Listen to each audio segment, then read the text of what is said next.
Hi and welcome back to Grumpy Movie Reviews with Ruben. Let's do this.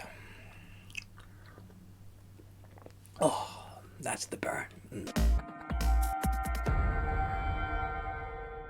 Okay, so Hotel Transylvania, this is number 4, or Hotel Transylvania, Transformania, whatever you want to call it. This is the film that was meant to come out in October.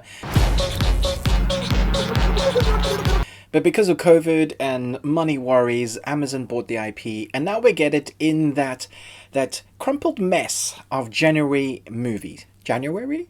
January? Wow. Speaking is hard occasionally for me. Occasionally, probably a lot. Right. All those movies that we get in January, for the most part, we think, okay, these could really be hit or miss. I don't want to be harsh on this film because actually it has all the ingredients for you to like the movie.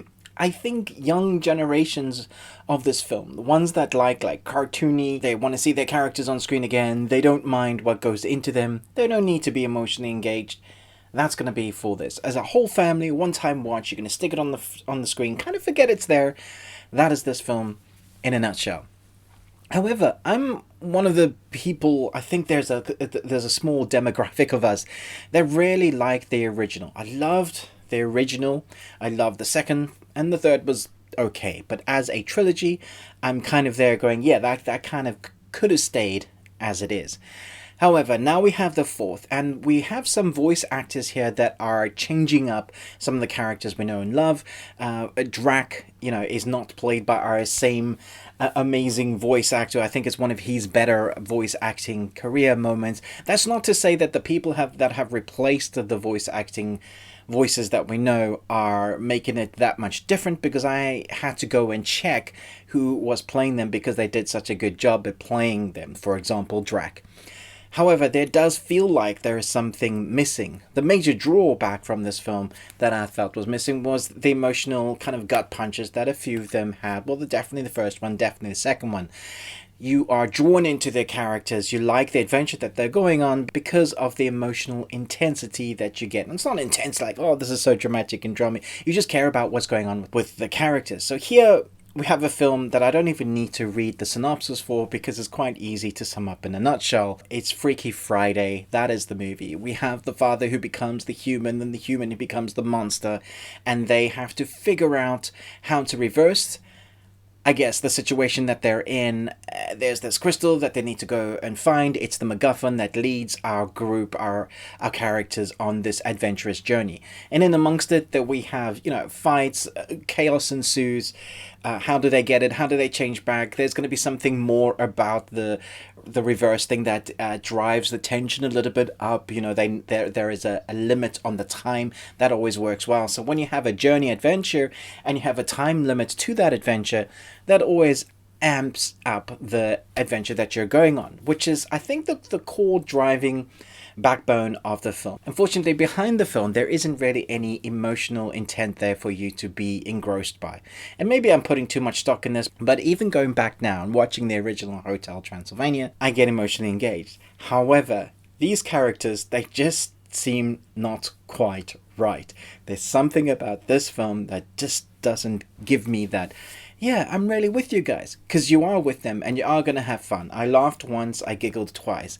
That does say something to me. There's like a laugh meter as to whether it's a comedy. You need to have laughed 6 times in a film. Apparently there's a whole formula that you can follow. And then emotional engagements, how many times you have a lump in your throat, or think about, oh, you're really worried for them. There are those engagements. And just because it's animated doesn't mean that you won't get involved or invested that way. Just think about the amount of animated films where you have, from Studio Ghibli films to incredible movies, Pixar, Disney, you name it. You can get easily invested in this. So, for me, the animation, as always, from Sony Studio Pictures, which Amazon bought, is great. The characters look good. The acting, the voice acting is great. For those that are returning, I'm glad that they have returned, but I'm guessing they're saving some of the budget on getting voice actors that aren't nearly as well known as people like Adam Sandler, voicing Drac. However, because of that missing element, it can't be said that it needed to be even made. It's not a story that needed to be made, which makes it feel like a bit of a cash grab. So for the youngsters, I think they're really going to enjoy this. But for adults that were hoping that they would be those clever dialogue lines or those jokes that they would laugh alongside their kids who are enjoying the characters on screen. I think it is going to be more one of those where the adults are drinking their cup of coffee, having a chat alongside the kids that are enjoying the movie. I think I'm going to forget this film in a couple of days and not really even think about the fact that it exists, and enjoy the trilogy. I'm going to give this 2.5 Nicolas Cages out of 5 because there is enjoyment there. I did giggle once, I did laugh once, and there were action sequences that I thought was very clever. At the end, the last 10 minutes, I thought, I wish the whole film was kind of like this.